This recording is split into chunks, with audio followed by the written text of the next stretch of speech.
Today on the DU Sports Podcast, we will be discussing the much anticipated 2018 BYU football spring training, which begins Monday, March 5th. We'll go through all the storylines you need to know about and talk about the questions every Cougar fan is dying to have answered. But first, let's run through what's going around BYU sports this weekend. Men's and women's basketball both dropped their final game to Gonzaga this past weekend, dropping to 11 and 7 in conference play.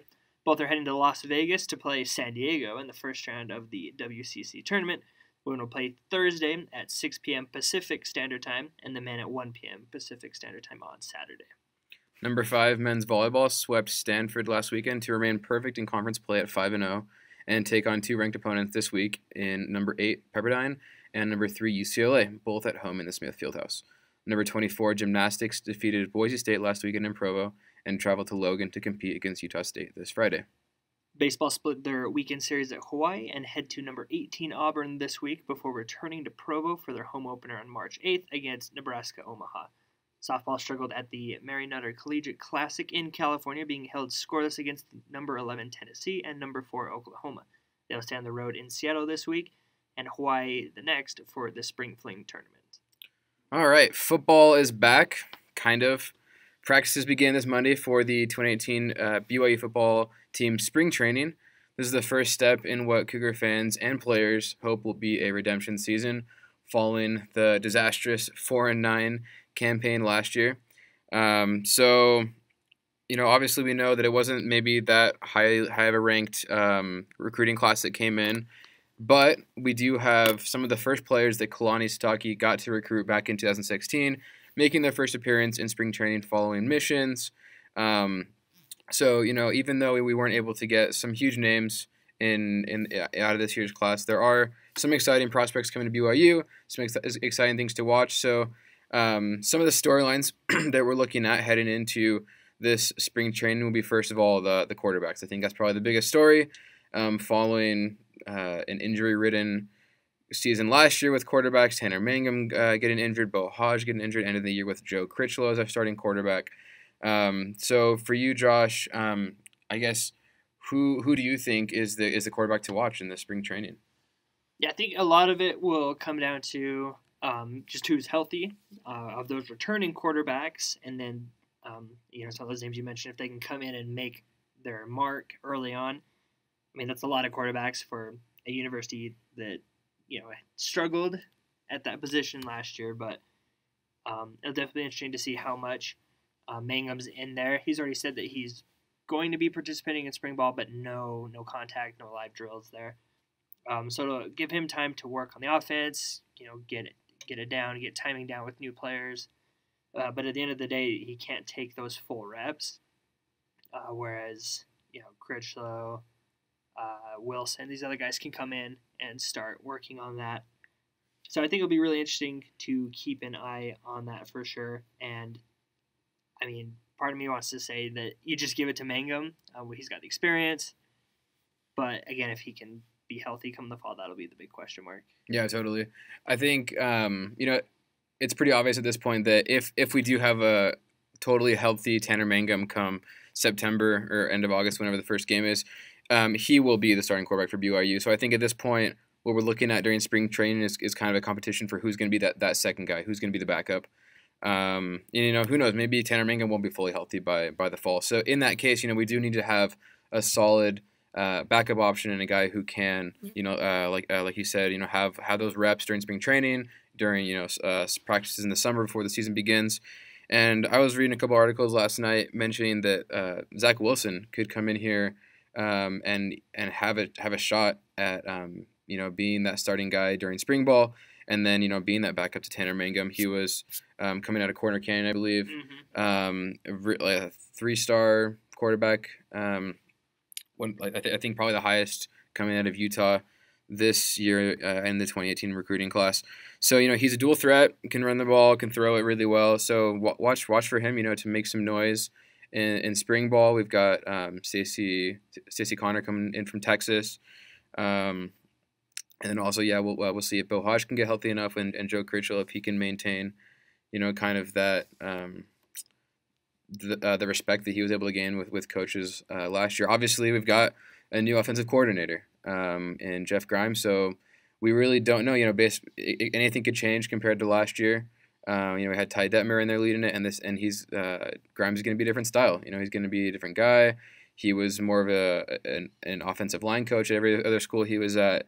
Probably did not deal as much with the quarterbacks, so it'll be a lot different. And staying on the offensive side, let's talk about the receivers for a little bit. We got Gunnar Romney, the number one wide receiver out of Arizona, coming, and I saw a comparison yesterday with Austin Collie. One of the better receivers to come through BYU, comparing Romney to him.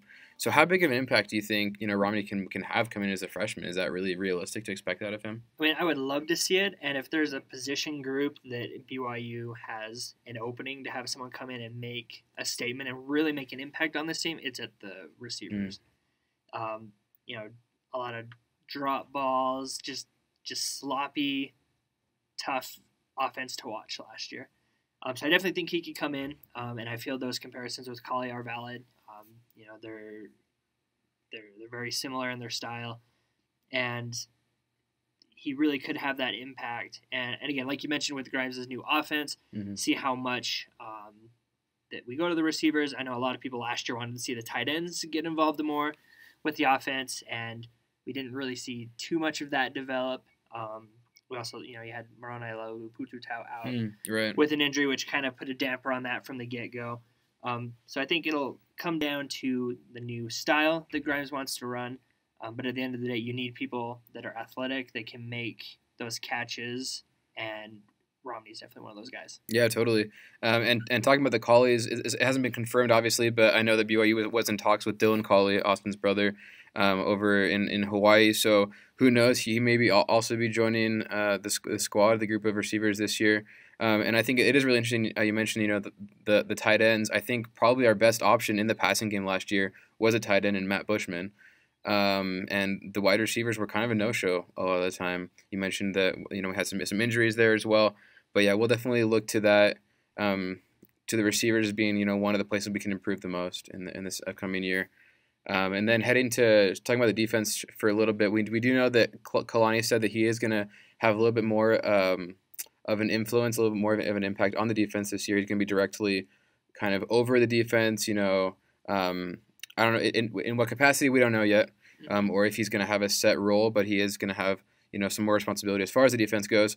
So, what do you think the BYU defense has to change or improve in to get a better record this year, Josh? Yeah, I definitely like that aspect. It's Bronco-esque in terms of the head coach having just that little extra look at defense, and that's Sataki's emphasis, right? That's where he has been successful at Utah, Oregon State. That's where we need his experience and knowledge.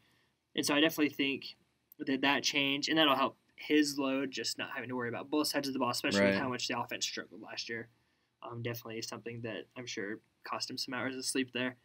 And so the defense definitely will need to step up with this schedule. A lot of hard road games this year with Wisconsin. You've got really no one coming to LaVell Edwards Stadium that'll pose a challenge. So you tack on a hard, tough road environment. That defense is going to need to be solid. And we've seen it. BYU's defenses have risen to the occasion when they've needed it. And I think with Sataki giving that little extra encouragement and focus, I think they can pull it off. Yeah, definitely. And one of the biggest guys that left BYU was Fred Warner. He was really kind of the standout guy in defense last year. So we'll see. It's really anybody's game as far as who's going to step up on defense, who's going to be kind of that guy to be vocal out there, lead the group. So that'll be a fun thing to watch as well on that side of the ball. And then just talking about some of the questions that BYU fans need and want answered coming into the spring train. I think number one has to be what kind of offense is Jeff Grimes going to run? What's it going to look like? Are we gonna stay the same as last year? Not be the typical entertaining kind of flashy offense that BYU fans are used to.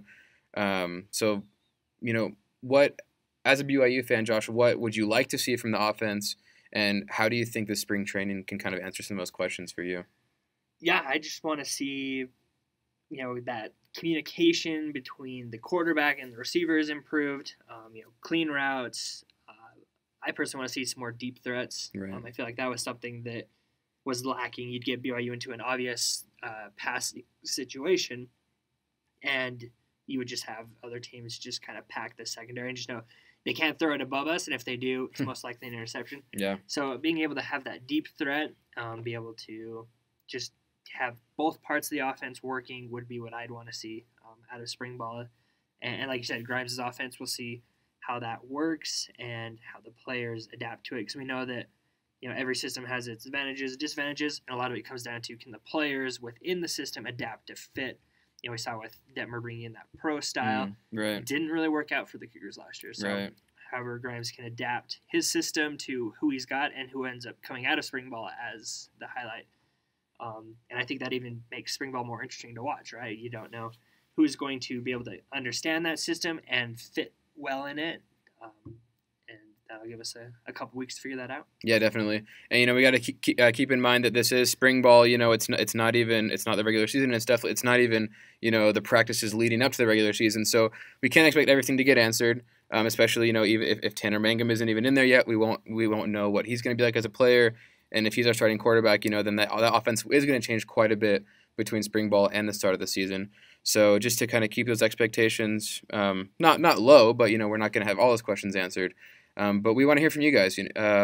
Let us know in the comments to this video or in the comments on the Universe page. What are you most looking forward to? And what do you think BYU has to do, to have that redemption season to improve over last year?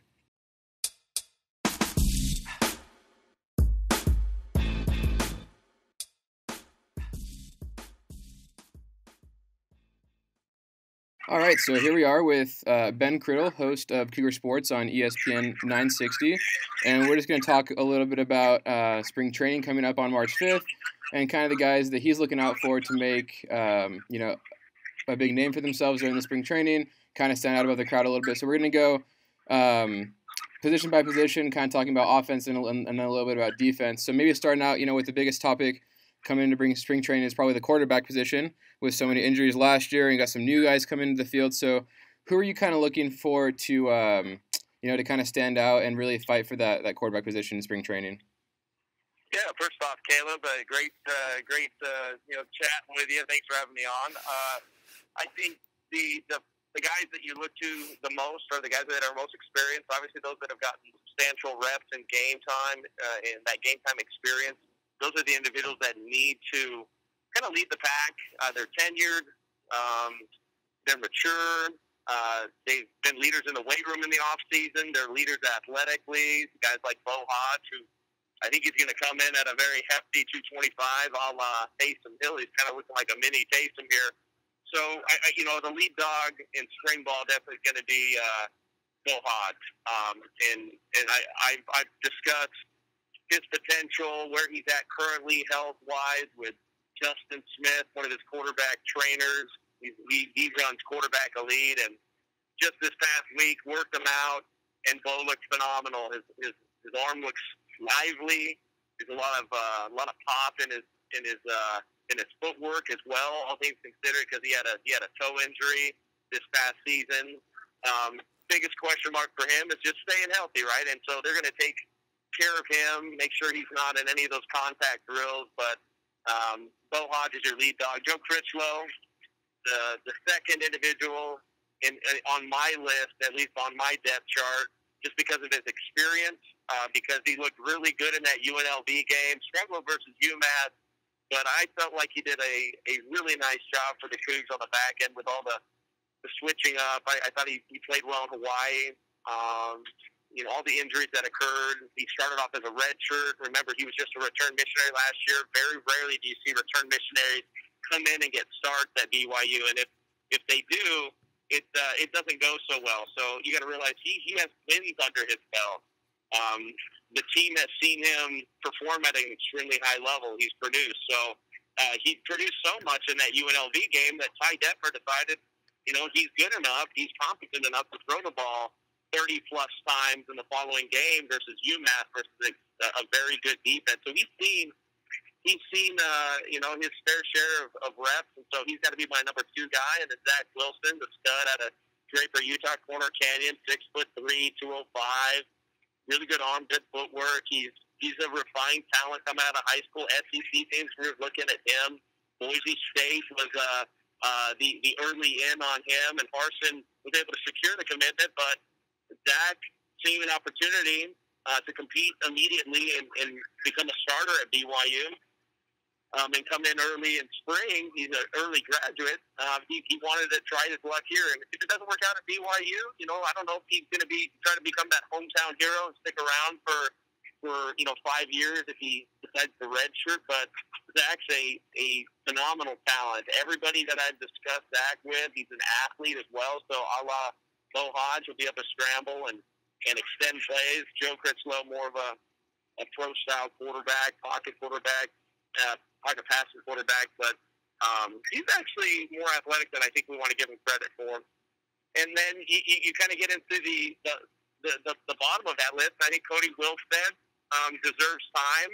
I think Zach Wilson's slightly ahead of him just because he was kind of this, I would say, in this past recruiting class, he was one of the trophies of the recruiting class. You could argue that he's probably top 3 alongside Dallin Holker, Gunnar Romney, and then Zach Wilson. Those are kind of like your premier recruits for this last recruiting class. So Cody Wilson behind him, 6'6", 205 pounds or so, long, lanky. He's got a big arm, and he's got great vision. He ran the scout team for the Cougs last year, and I think in his mind, he deserved to have his red shirt pulled. But according to the offensive coaching staff last year, they liked him.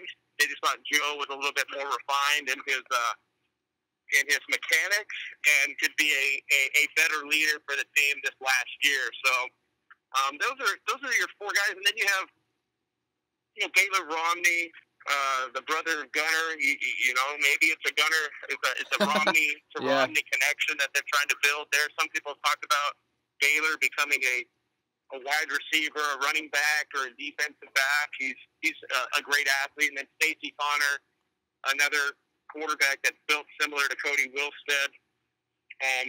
I think he may end up, unless he really wants to work his craft, he may end up moving over to a different position. So that's kind of my breakdown for the quarterbacks. Awesome. And then switching over to the receiving end of the ball, you mentioned Gunnar Romney a little bit.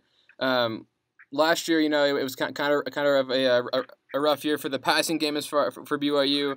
The leading receiver was a tight end in Matt Bushman. So who are you looking at as kind of like the wide receivers who can really help out to kind of have a more consistent passing game for BYU? Yeah, I'm really high on Gunnar Romney. I think he's going to have the opportunity to come in and compete right away, and he is a guy that takes his craft very seriously. I don't want to put any sort of pressure on him, but when I watch his film and I evaluate his skill set, and you see that he's competed at the highest level. He was at the Elite 11, the Nike Invitational in Oregon, and was one of the best receivers there.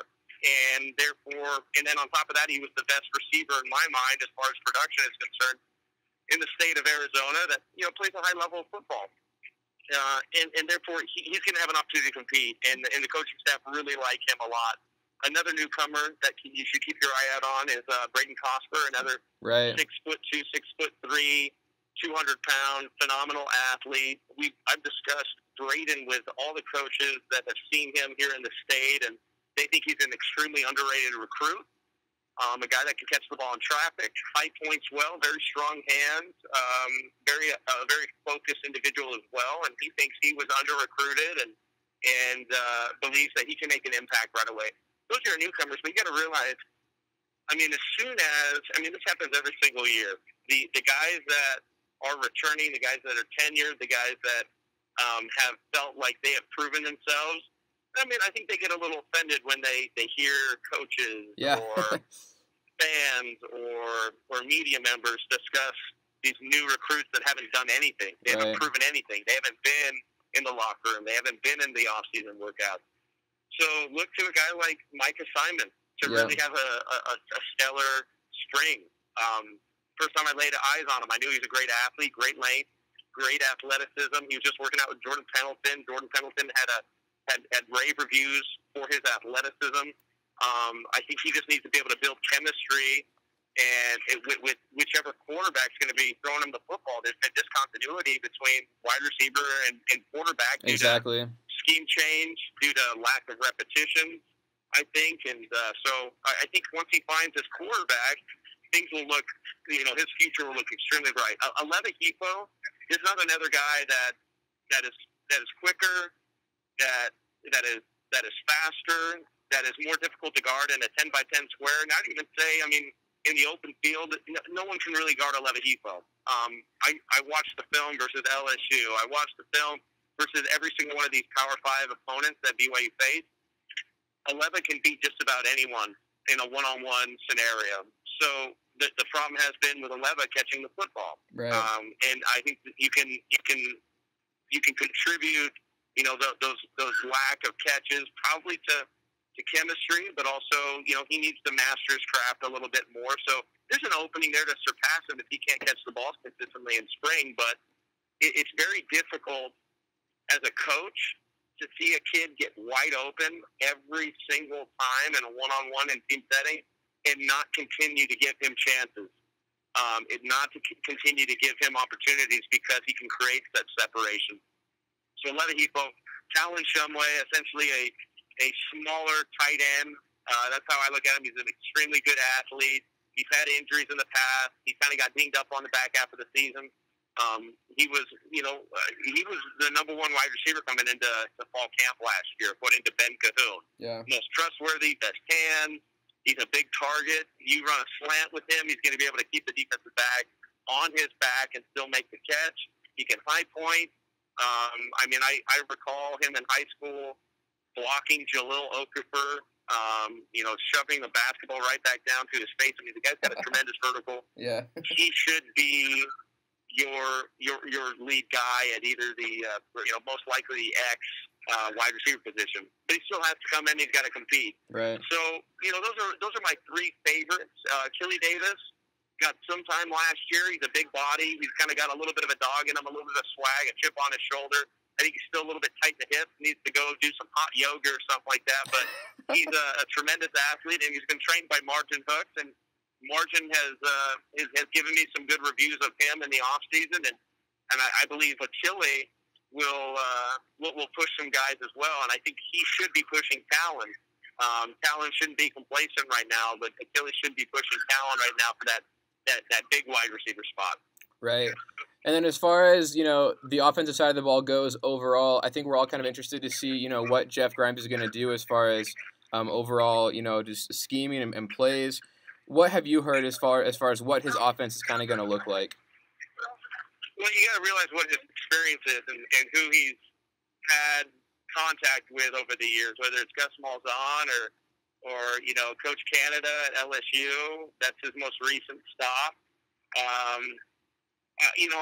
I tend to have some recency bias. The world in which we live is constantly changing, and the football world in which we live is constantly changing. So schemes change year to year, nuanced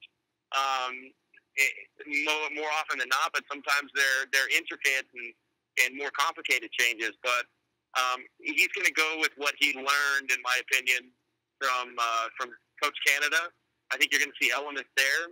I think ideally he would love to run a 3 yards in a cloud of dust, kind of grind it out, power run game. But, do you have the offensive lineman to do that? Do you have the physical specimen that can do that, put a helmet on a helmet and push other human beings off the line of scrimmage? Yeah. According to my knowledge, I always look at personnel. Okay, so are we more built for pro style? Are we more built for spread? Are we more built for right option and RPOs? And I would lean more so to the RPO spread. Right. I look at our offensive line. We got some good returners. We got some big guys. 295 to 305 is what our offensive line will be weighing in at. Yeah. And guys can run. Guys are lean. Guys are strong. I think we're going to run a lot of stretch. I think we're going to run a lot of zone.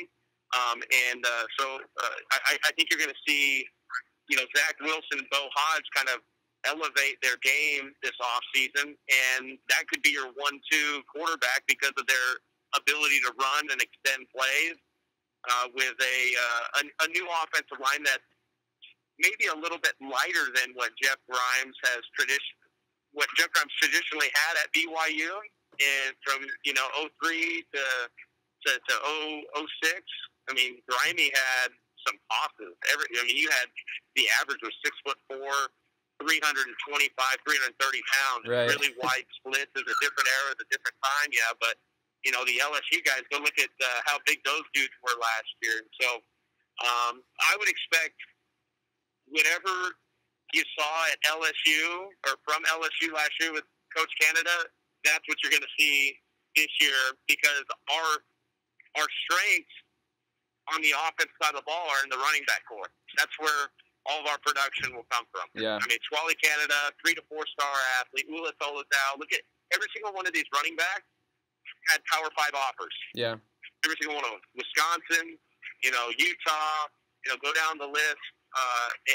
Riley Burt, also a really good talent. Hopefully he can improve his vision. He's looked good in the offseason workouts. Trey Dye, product out of Texas, a legacy kid. Maybe move him to a slot wide receiver. But I think you can argue that the running back position is your strongest position going into 2018 spring. Gotcha. And then switching over to the defense just real quick. So BYU loses Fred Warner. He's headed off to the NFL. He was kind of the face of the defense last year. So who do you think kind of going to step up? We got Butch Pau, but he kind of had not a rough year last year, but not as good as his sophomore year. So who are you kind of looking at to really stand out on the defensive end? Yeah, I'd say you look at Corbin Kafusi. He's your NFL talent. You look to Zane Anderson, also an NFL talent in my mind. You look to Sione Takitaki. He's definitely an NFL talent. Kairos Tonga. Those are the 4 guys that I look to. You got to find a Mike linebacker. If that's Butch, awesome. But you have a ton of very talented linebackers that want to see the field. You have young bucks like Will Sedgwick. You have Christian Palau. I mean, I can go down the list. Just look at the linebackers. BYU really stacked up hard on the linebackers in the Bronco Mendenhall era, and all those return missionaries from last year and this year, they're all looking to make a name for themselves. So, Butch will have to watch his back. Nothing is given. Everything is earned. Right. Troy Warner coming off a Liz Frank injury. He's out of a boot. He's running. He's looking good. He's moving to safety. Diane Gunwoluku also moving to safety. Is that going to be permanent? My personal opinion is it's more difficult to move from corner to safety than most people realize. Yeah. I've cross-trained at both, and it's difficult. It's like any other thing that you do. The more you do one thing, the better you become. And as soon as you switch that up, you're seeing a different vantage point. You're getting different angles. You're getting different routes as a defensive back, and repetitions are key. Diane's been playing corner all of his life. Can he make that position move over to safety? One guy to look out for, Austin Lee. I think he's going to be a stud. Will he become a starter this year? He may. He just has to stay healthy. He had, I think, some hamstring issues last year in fall camp. Never got 100% healthy until maybe the end of the season. But watch out for Austin Lee as well. Gotcha. Ryan, well, we appreciate you coming on. Ben, appreciate your input, and we'll look forward to checking out these guys come next week. All right, sounds good, guys. Thanks, Caleb. All right, you have a good one. Yep, thank you. Bye.